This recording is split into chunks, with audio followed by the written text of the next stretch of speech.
And give a huge apology, Lori. Yeah.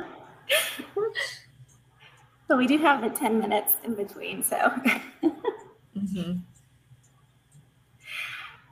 Good afternoon. Thank you all for being so very patient with us. Can everybody see and hear us now?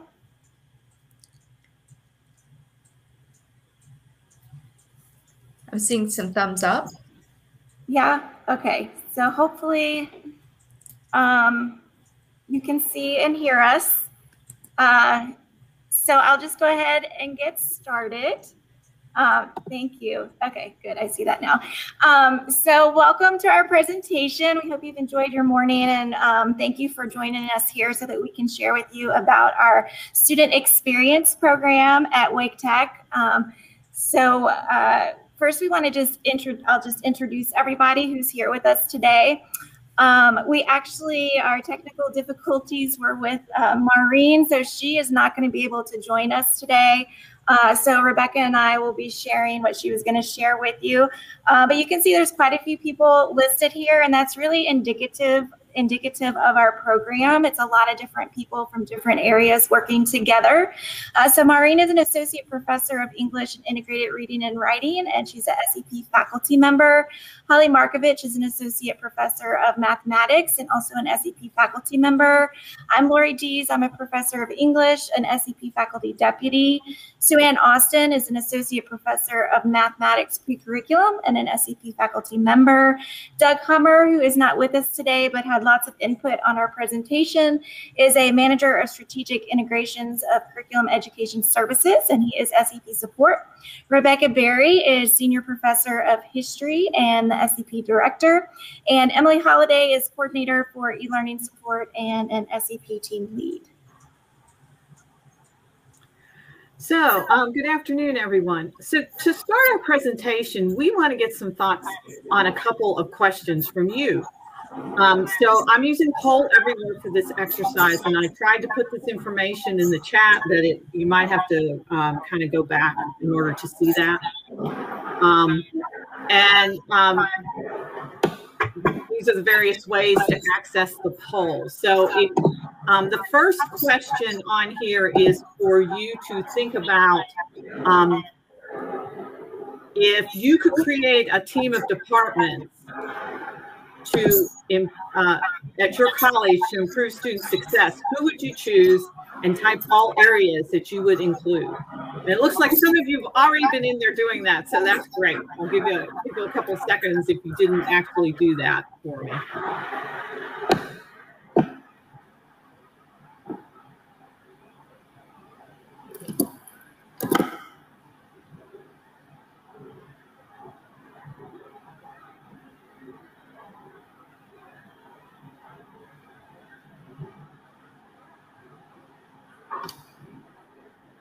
And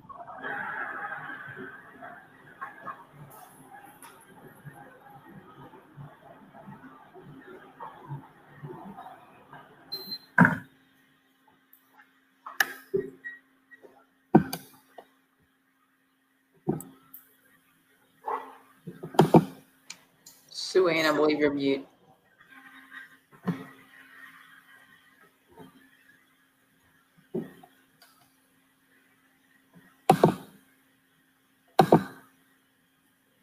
Sue Ann, we can't hear you.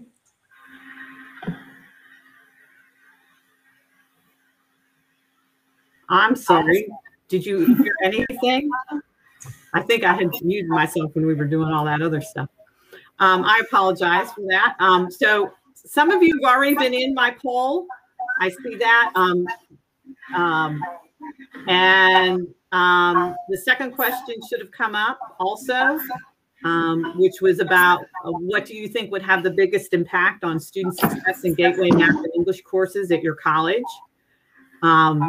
And I had read through some of those. And the last one, of course, is all of the above, if you choose that. So I'll give you a few seconds.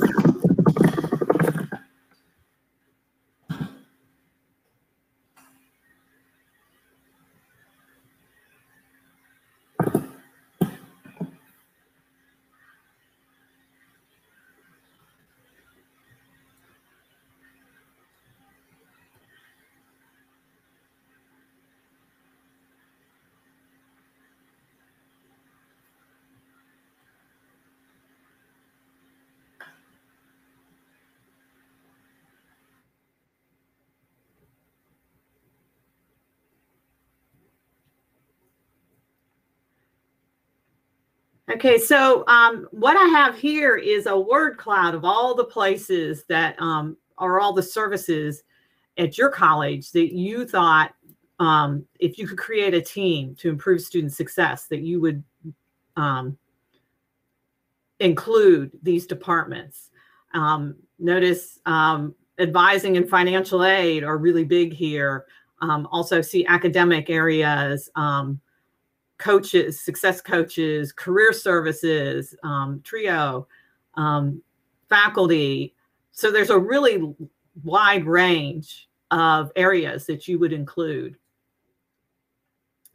And as far as what you think would have the biggest impact on student success in Gateway Math and English courses, a large number of you said all of these ideas. So the direct outreach by support to individual students who are struggling, time for faculty to meet with support services, and scheduled time for faculty to discuss what e-learning support they could use to develop better courses and improve student success. So the student experience program that we're going to talk about today incorporates all of these things into one team in order to increase student success.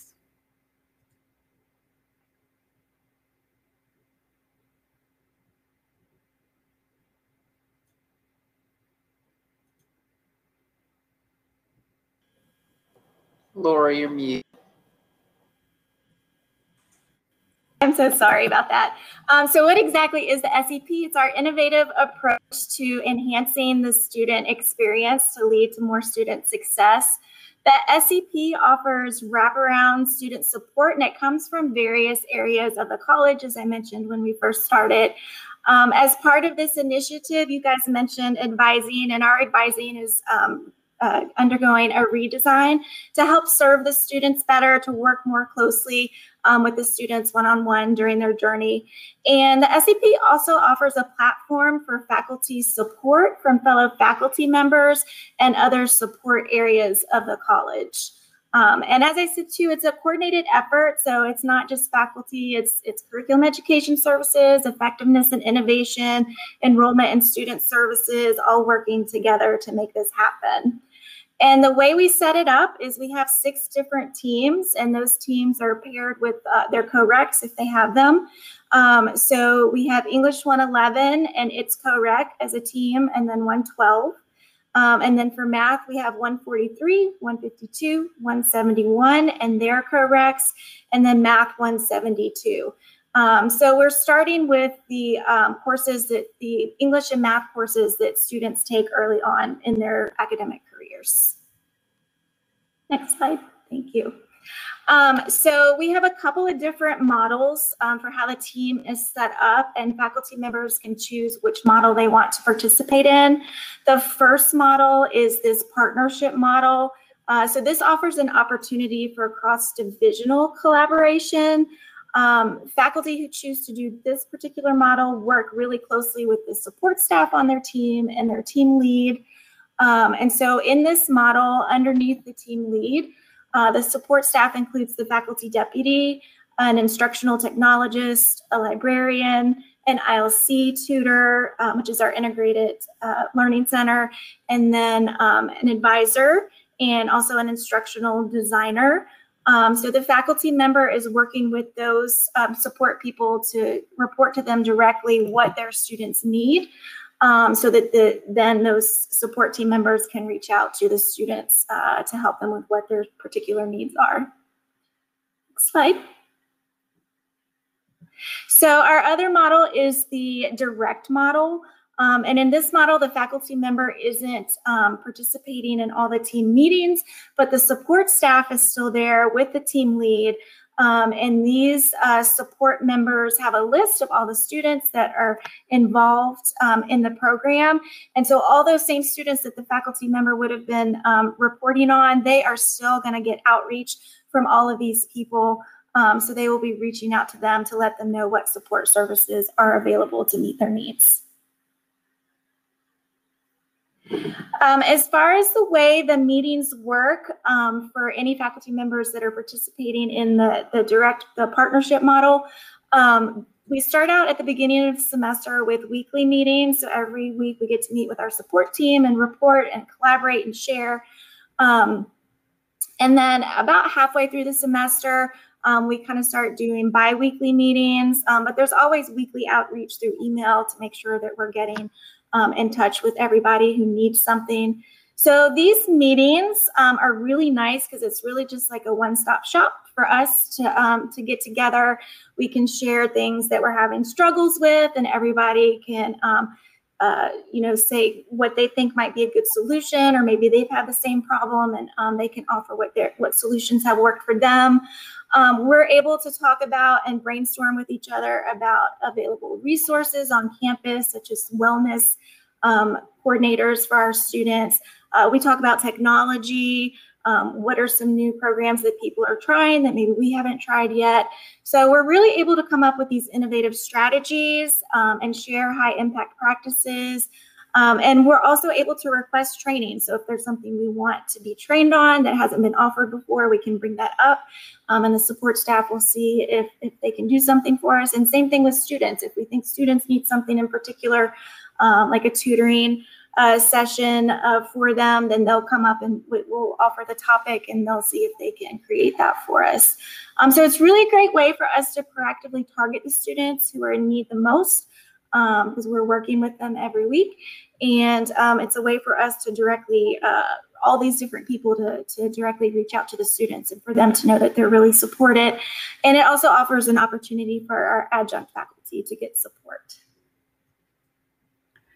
So why establish an SEP? By bringing staff together from various parts of the college with faculty who are teaching gateway courses, we can discuss ways to improve student success at the precise time that action is needed. These actions can include reaching out to individual students or groups of students, but it also can include providing technology support to faculty so they can improve their courses in real time.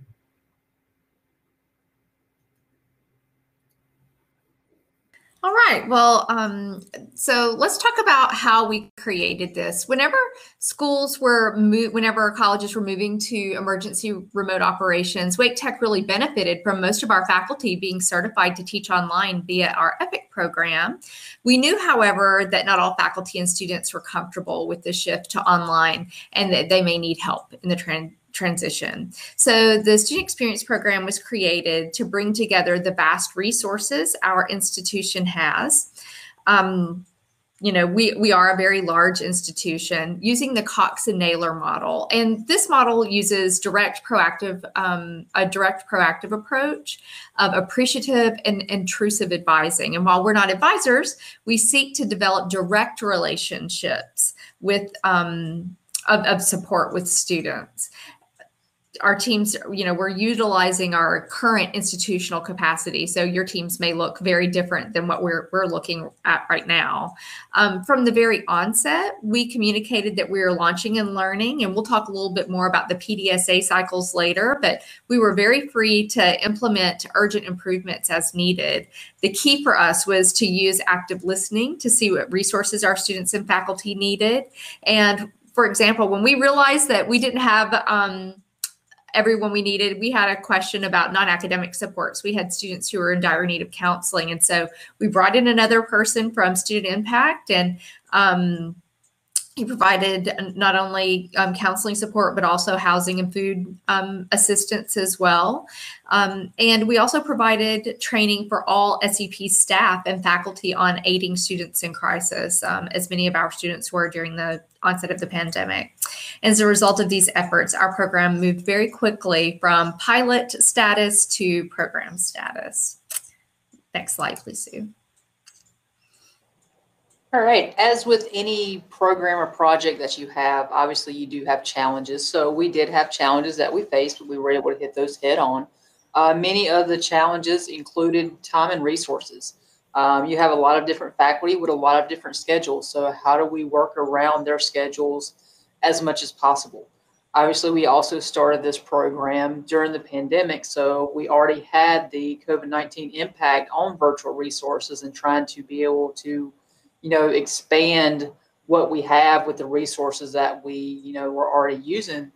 And of course, we had limited on-campus access during that time. So trying to figure out, how we can support students, as well as supporting the faculty with this project and being able to make it, worthwhile and grow. And ultimately, in the end of the day, the faculty capacity. Faculty are stretched thin to begin with, and then you tack on a pandemic plus another project. They're stretched thin even more. So those are some of the challenges that we had. So it came up to, figuring out the personnel, how to make the teams work, how to be supportive of faculty while supportive of students and supportive of their schedules. And as Rebecca mentioned, we launched and we learned. We learned from it. We got feedback. We changed as we needed to. We gathered insight from faculty and students as much as we could. We took their feedback to create additional opportunities and make changes and adjustments. And we went from there. All right. So how did this work out for us? We did have courage to do this, and thankfully it paid off for our students. This table provides two types of statistics. First, this descriptive statistics columns show the success rates and the withdrawal rates. Unmatched, no additional analytic procedures have been performed. Second, the match sample, the propensity score match, columns show the success and withdrawal rates following a statistical analysis procedure called a propensity score matching. Propensity score matching analysis seeks to reduce the potential bias in estimated effects by balancing observed covariates between control and treatment groups. In this case, students in the fall 2019 and the fall 2020, respectively. In this propensity score match analysis, several covariates, including student demographic variables like age, gender, race and ethnicity, and Pell Award, and non-demographic variables like lead instructor, the course name, and RISE, were balanced in order to compare success and withdrawal rates among students with similar characteristics. And so our results were in English 111, the success rate was significantly higher. Oh, sorry, you're going to get to hear my clock. 4.5%, the success rate was 4.5% higher in English 111 in fall 2020. In Math 152, the success rate was significantly higher by 11 percentage points, and the withdrawal rate was significantly lower by 19 percentage points in the fall of 2020. Math 171, the success rate was significantly higher by 17 percentage points, and the withdrawal rate was significantly lower by 16 percentage points. All right, Sue.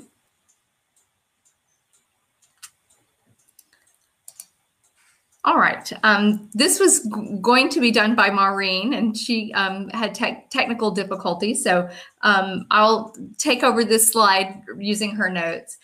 She said, so before we really jump in to the student feedback and our findings, let's start by giving you some context. In our end-of-term survey, students in SCP courses were asked a series of questions about their experiences and perspectives on student support services offered and accessed. The survey was administered on December 9th and closed on December 21st. Out of the 7,230 students who were enrolled in SCP courses in August, 933 students responded to the end of course survey requesting their feedback on support services for a total response rate of 13%. So that's quite remarkable that late in the semester. And so some of their positive responses that we received from them were they were constantly emailing me before writing assignments, which was very comforting to know that they were always there if I needed them. Overall, ILC was very helpful, specifically the Teams chat and test review workshops. And another thing that they said was the STEM Center is great. Lots of students willing to help out each other. Teachers also very helpful. The STEM Center is kind of a safe place for any student that needs help and is struggling.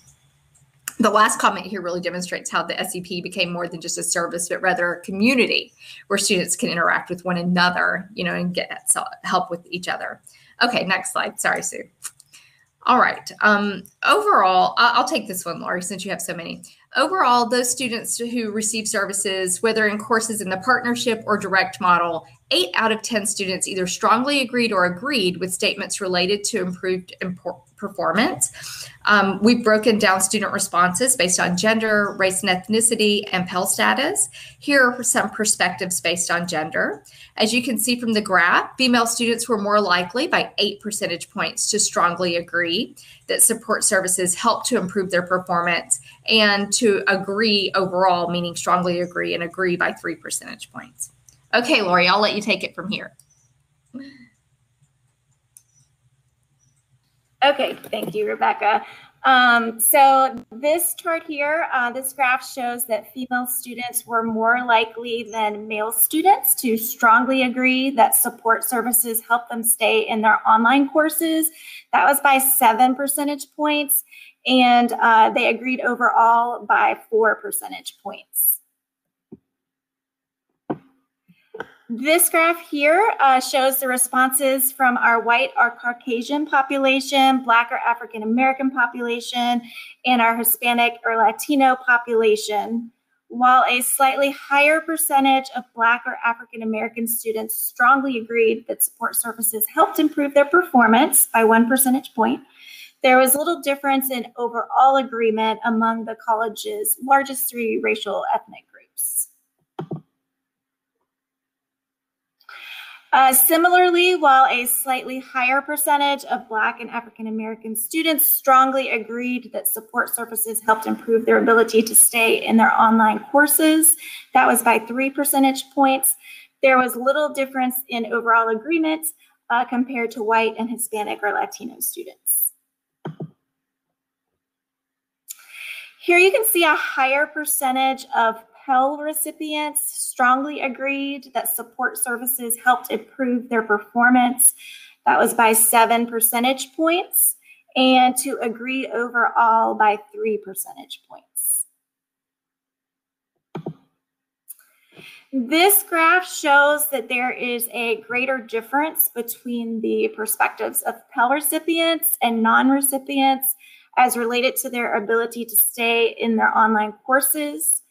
Pell recipients were more likely to strongly agree by 12 percentage points and to agree overall by 11 percentage points.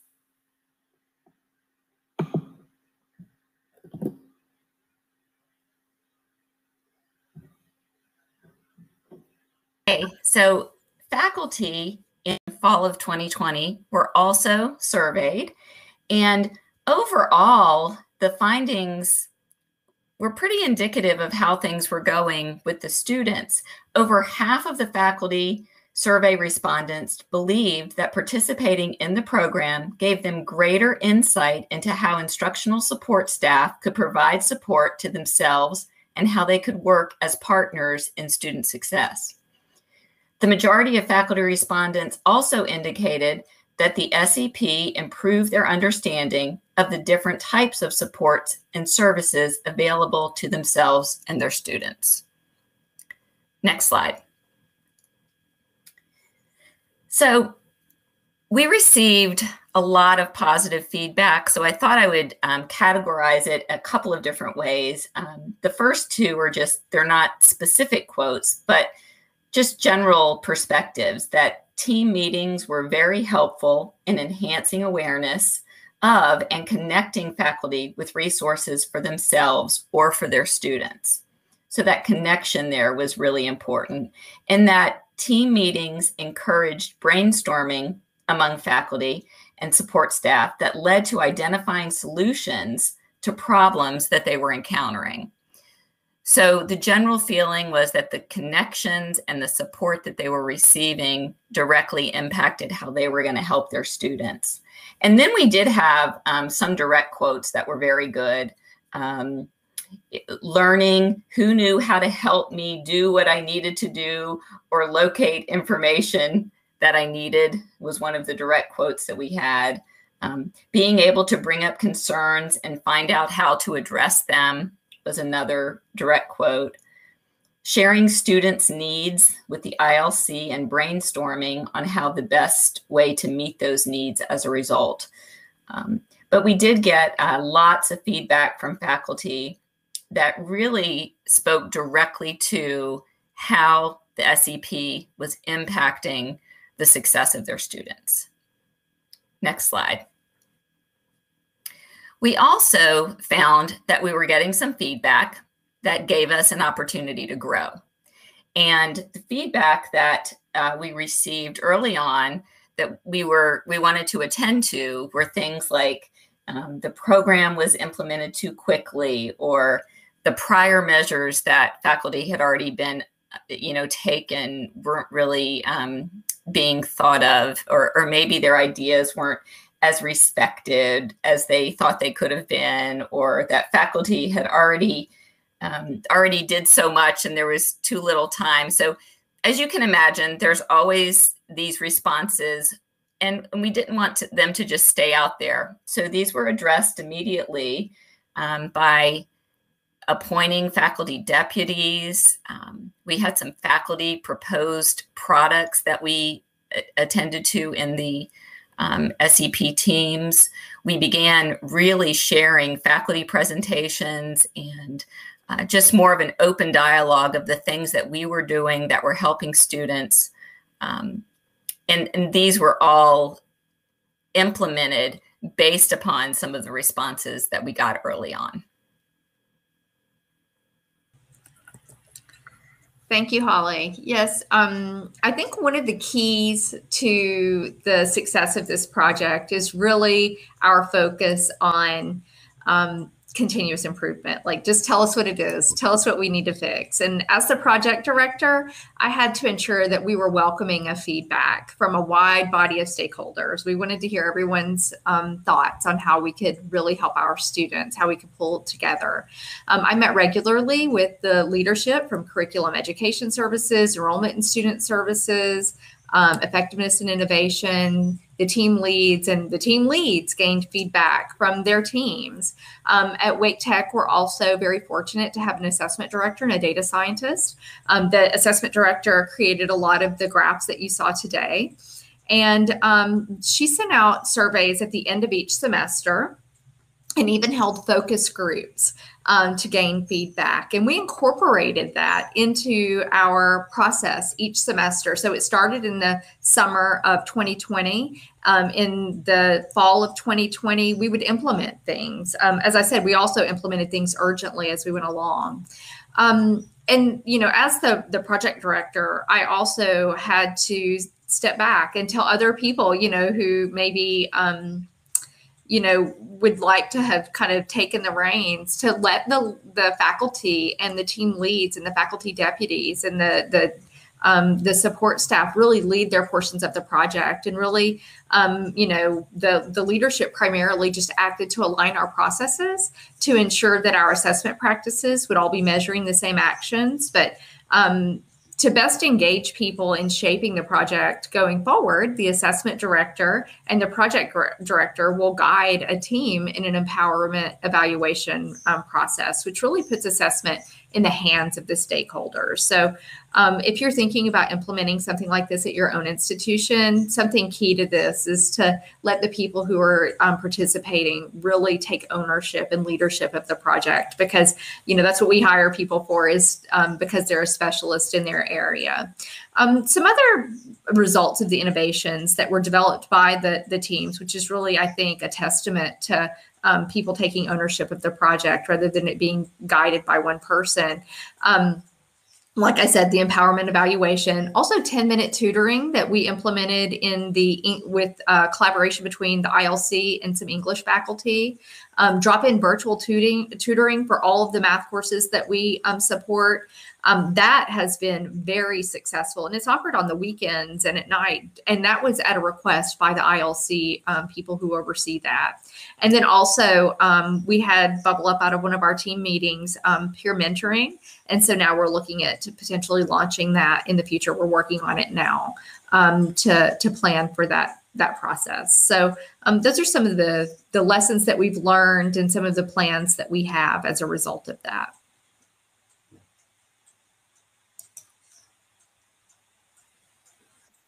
take off the mute this time. So that is everything we had planned to share with you about the SEP program. So we wanted you to take just a minute to reflect on what a student experience program might look like on your campus. So using this model here, just thinking about which stakeholders on your campus do you think would be most important to include in this chart? Who do you think would impact student success in this partnership model at your college? And if you can just take a minute to maybe type in the chat any ideas you have, and then we'll allow some time for questions too.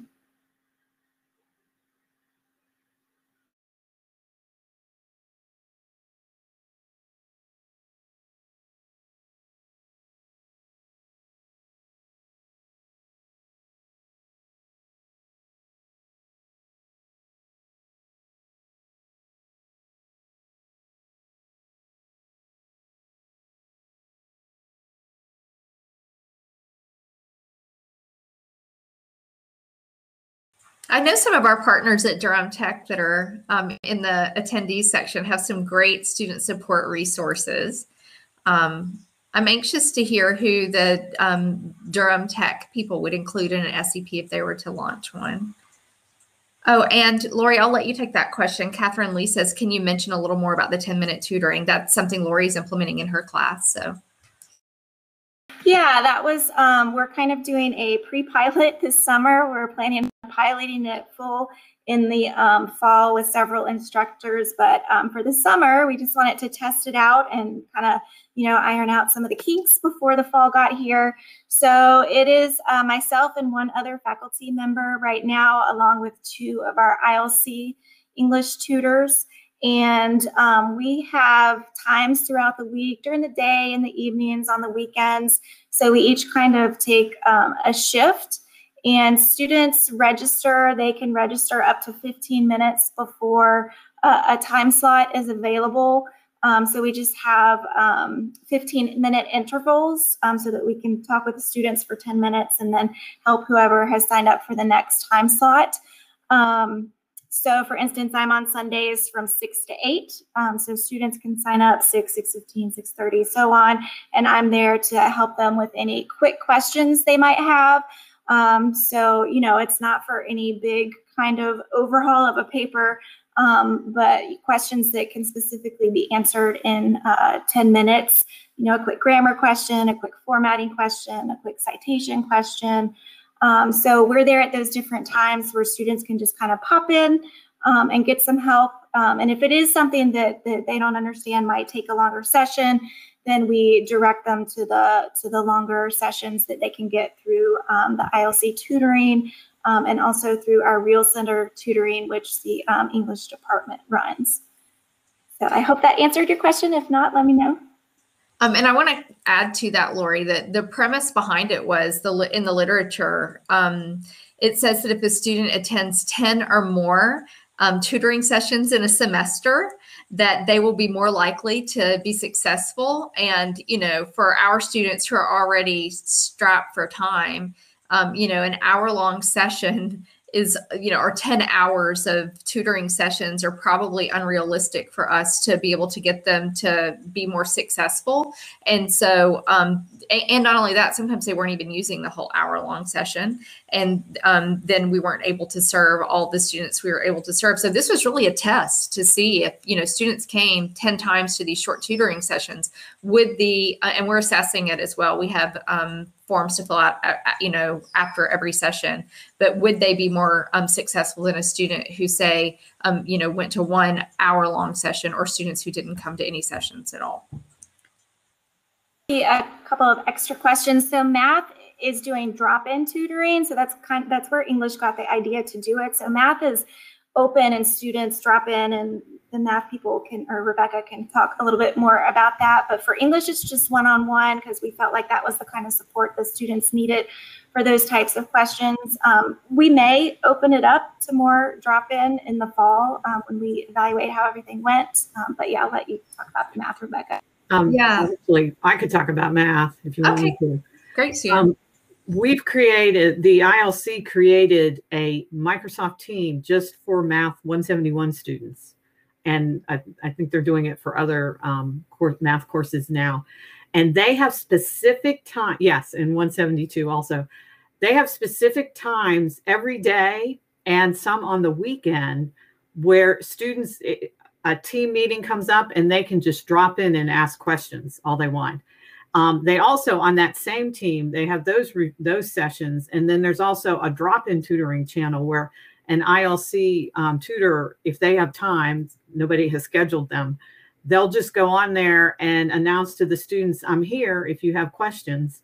And I've started to notice that students are using this so much, they'll just go in randomly, on the weekends or evenings and say, I have this question, can anybody help me? And sometimes another student will help them. And other times, just like I watch it and several other instructors also watch it, and somebody will just pop in and answer their questions for them. It's just really a great resource for those math students. I think it's really increased success. And I want to say, I mean, I know some people who are faculty or support staff are on here going, oh, wow, this is crazy. Like, I can't sit on the, computer from 6 to 8 every Sunday evening, or whatever. And I want to say that this is things that bubbled up in the teams, and it's what people were willing to do when they see what students need. And that's been such a marvelous aspect of this. It's not been a top-down approach. It's certainly been like Lori and Patrick are like, oh yeah, 10-minute session tutoring. I'd like to give that a whirl. Or the, and I have time on the weekend I could dedicate when students may need me. The ILC, all those drop-in tutoring times, our ILC is only open for a limited number of days or hours in the regular week. And so the ILC tutors were actually looking for some things to fill hours. And so they just were able to flex their schedule a little bit to be able to do it during those times. And so, I think we all have a heart for students. So when you see you might have an hour on the weekend and it might help a student out, that's really how this happened. It wasn't that someone said, oh, well, we need someone on Sunday afternoon from 5 to 6. It was really people saying what they could do to help students. So I want to make that really clear that this has been something that's just people who are passionate for student success that have really pulled together and made this happen. Oh, and Beverly House said, can SEP model be developed and expanded for specialized other areas? Absolutely. At Wake Tech, this has been so successful. We're discussing how we can scale it to other courses. We just have to have the capacity to do so. So this model actually would be great. If we could have launched it to scale, I think it would have been wildly successful. But I do think we've learned a lot launching it small and then growing as we've gone.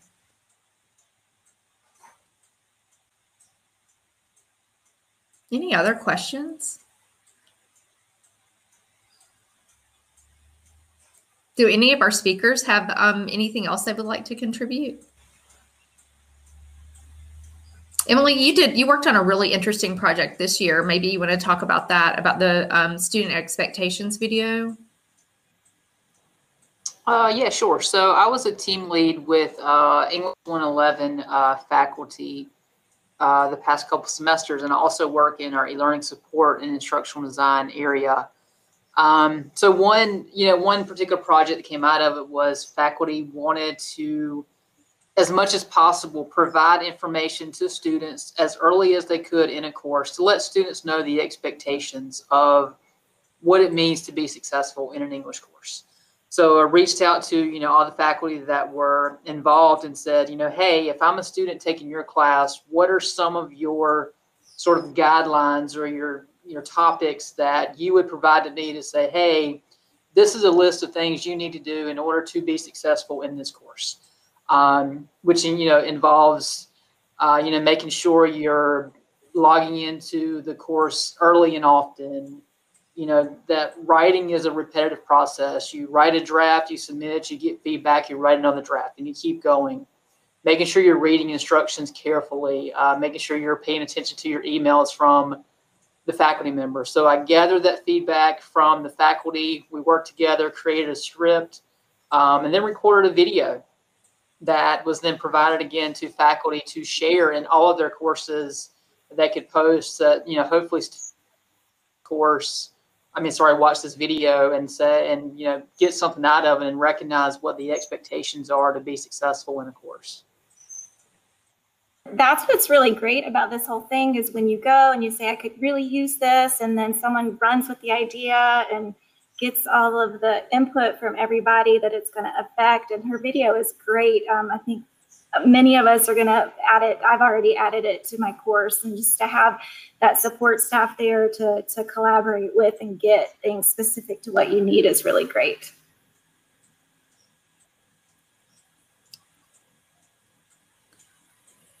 Hi, this is Holly. I just wanted to mention something about faculty participation in the SEP. I've been teaching online what feels like forever now. So when this rolled around, I don't want to say I was hesitant at buying in or thinking I was a real stakeholder at first. But immediately, within our first meeting, it was evident that what was going to happen in this was a total effort for student success. Very collaborative. Our lead, our faculty deputy, everyone that was associated with our team, just the effort that I saw was so genuine. It really brought out the best in people. And I think that's important that that giving faculty this forum to really collaborate was amazing.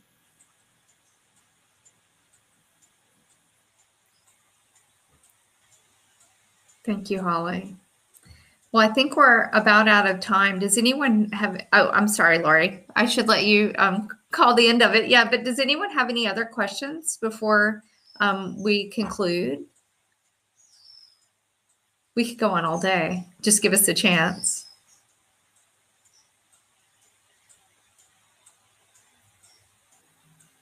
Well, if not, thank you all for joining us again. Sorry about the delay there in the beginning, but we're so thankful that you stuck around. And if you have anything else you want to ask us, definitely feel free to contact any of us. We'd be more than happy to continue these conversations with you. So thank you.